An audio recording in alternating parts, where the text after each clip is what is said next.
pushing and a pulling in the great big harbor, in the great big world is so much fun. So many brand new things to discover. Waking with the sun, gotta get the job done. Oh, Theodore and Emily, Voda, Hank and George, and the harbor master too.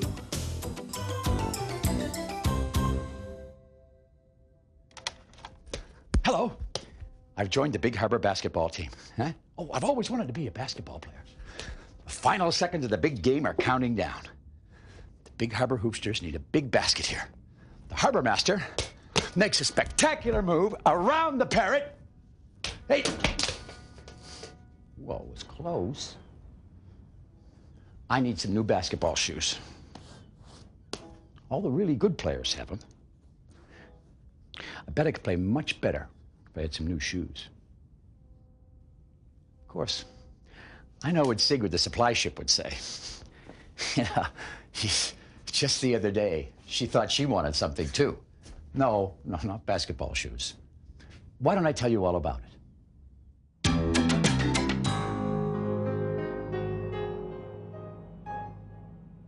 Sigrid the Supply Ship was just returning from taking Owen the oil rig his regular supplies out on the ocean.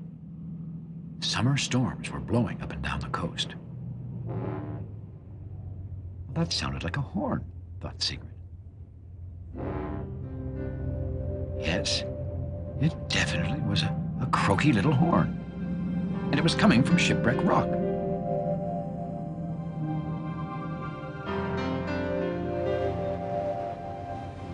Digby, shouted Sigrid. It's you! Of course it's me, replied Digby. Who else would I be? I was just floating home, explained the little cable ship, when a storm proceeded to blow in and this big rock just jumped up and hit me. Well, Sigrid had an idea. I'll save you, she shouted. You? Said Digby. Don't worry about a thing, called Sigrid as she swung into action just like a tugboat. I'll tow you right into the harbor. But, sputtered Digby. You're not exactly an official type tugboat, now are you, exactly, Sigrid? Well, the truth is, Sigrid is a supply ship, but she always wanted to do what a tugboat did, and this looked like her big chance. Be careful, Sigrid, stuttered Digby as Sigrid began to pull him off the rocks. My bottom is one of my most favorite parts.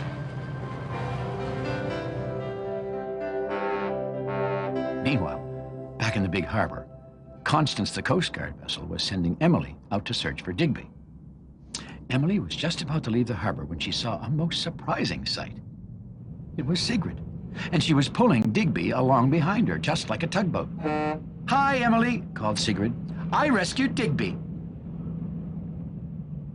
A rock hit me, explained Digby. Well, Emily was very happy that Digby was safe. Thanks for rescuing Digby, she smiled at Sigrid. I'd better take him to the repair dock. Oh, that's okay, Emily, replied Sigrid right away. I can take him the rest of the way. It's kind of tricky docking ships, said Emily. And then she moved into position to take over tugging Digby. Well, Sigrid didn't say anything, but inside, her feelings were hurt.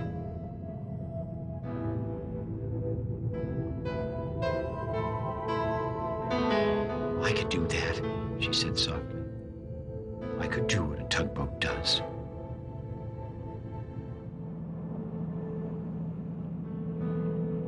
All that morning, Sigrid couldn't stop thinking about being a tugboat. I could have tugged Digby home, she thought to herself. I could have. Ding, ding. It was Bedford the bellboy, who lived near the edge of the harbor. Bedford, she shouted. I'm going to tug you. Tug me? Ding Bedford. But I don't need to be tugged anywhere. I'm a bellboy. I live right here. You'll be a big ship, and I'll be a tugboat. Sigrid began to race excitedly toward Bedford. Poor Bedford began to ding-ding his bell. Don't bump me! Now, Sigrid certainly didn't want to bump the little bellboy with her strong steel side. So she slowed her powerful engine, turned, and stopped with all her might. And a very strange thing happened. Bedford went bobbing away from her. "Bedford," frowned Sigrid, "please be a good bellboy and float still so I can dock you." "But I'm not moving on purpose," said Bedford. Your waves are pushing me." Sure enough, every time Sigrid puffed up to Bedford and pulled to a stop, the waves pushed him away from her. "What are you doing out there, Bedford?" It was Theodore. He was just setting off to help Emily move a big container ship into the harbor. "Did a storm knock you off your spot?" he asked. "It was me," explained Sigrid, floating over. I was trying to tug him." "But you're not a tugboat," said Theodore. "You're a supply ship." Well, Sigrid didn't say anything, because she was upset that she couldn't even tug a little bellboy. Theodore floated up to Bedford and carefully began to nudge him into place. "Why can't I do what a tugboat does?" thought Sigrid. "I'm the same size as a tugboat, I'm the same shape as a tugboat, and I'm just as strong as a tugboat. I have all the stuff a tugboat has, except," she said slowly, "one thing." There, on Theodore's side, Sigrid noticed a whole row of soft, shiny, squeaky, rubbery, wonderful bumpers. "Bumpers!" she shouted. "Bumpers?" repeated Theodore. "If I had bumpers, I could be a tugboat too," said Sigrid. "Well," said Theodore slowly, "I never thought it was my bumpers that made me a tugboat." "Sure it is," called Sigrid, hurrying off. "I need bumpers." "Bumpers?" repeated Bedford.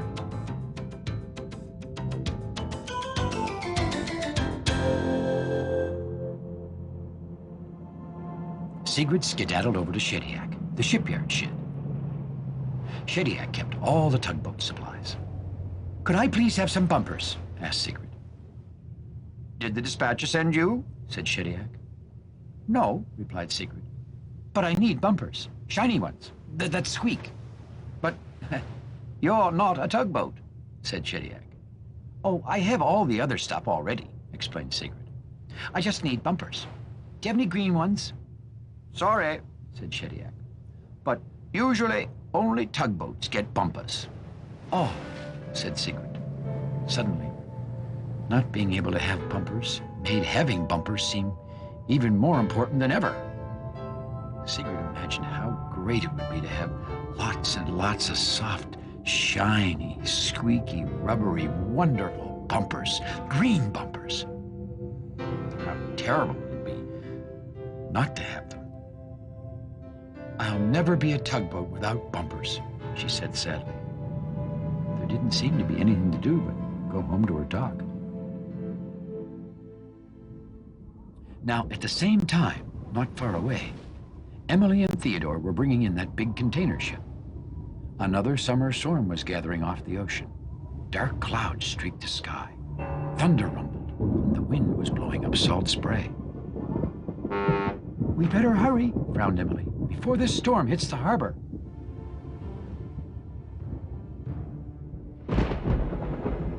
By the time they had begun to dock the ship, that storm was really making tugging tough. "Push harder, Theodore," shouted Emily. I'm trying," grunted Theodore. Try as he might, Theodore couldn't budge that big ship one bit towards her dock.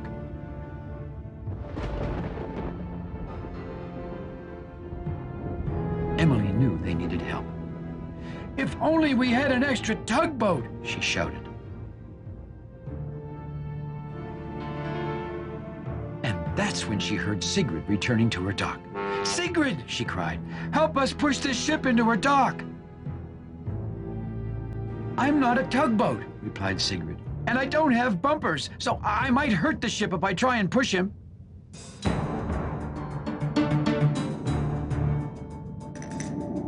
Emily could see that in another moment the ship would break free and float off into the harbor. And Sigrid could also see that she had to help her friends. But how? She couldn't even push little old Bedford. Bedford! She shouted suddenly. Bedford? Repeated Emily. Maybe there is a way, thought Sigrid. She turned and floated away from the ship. Sigrid! Cried Emily. Where are you going? Theodore could feel the ship heaving hard now against his bumpers. He knew he couldn't hold on much longer. Sigrid turned again and raced back towards the ship as fast as she could. Theodore and Emily didn't know what to think. See, it looked like Sigrid was going to crash right into the ship. But then Sigrid turned and stopped with all her might. Sigrid made a wave, a big wave that pushed the ship toward her dock. Right away, Emily understood what Sigrid was doing. Do it again, Sigrid, shouted Emily.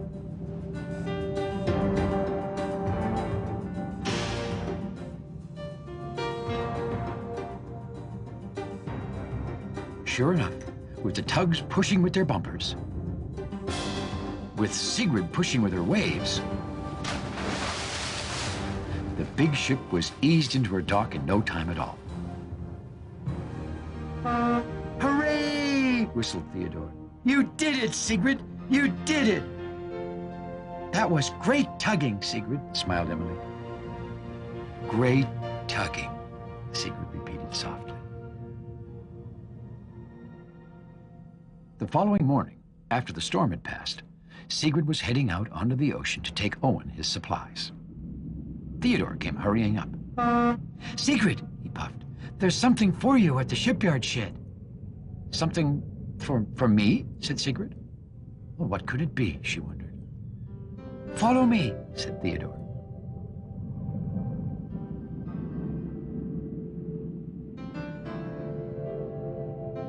Emily was waiting beside Shediac, the shipyard shed. We have something for you, smiled Emily. Well, Sigrid couldn't believe her eyes.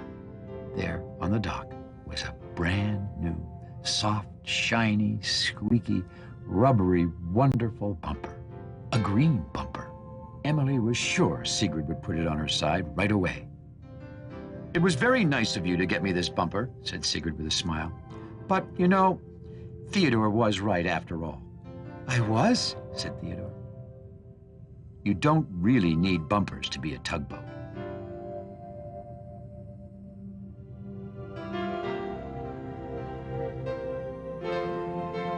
But Sigrid did wear that bumper. She wore it right up on her wheelhouse, just to remind herself of the time when she was a tugboat too.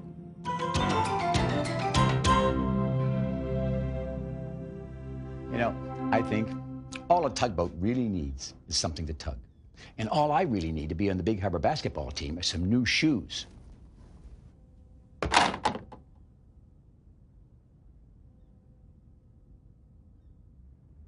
Oh, well, maybe not. Well, it's time for my first game. Thanks for visiting us here in the Big Harbor. We'll see y'all again next time. And he lines up the shot, and... Maybe I need smaller feet. Theodore, he's a tugboat and a friendly tugboat too. A friendly tugboat too. Oh, Theodore and Emily, Bodak, Hank and George and the harbor master too.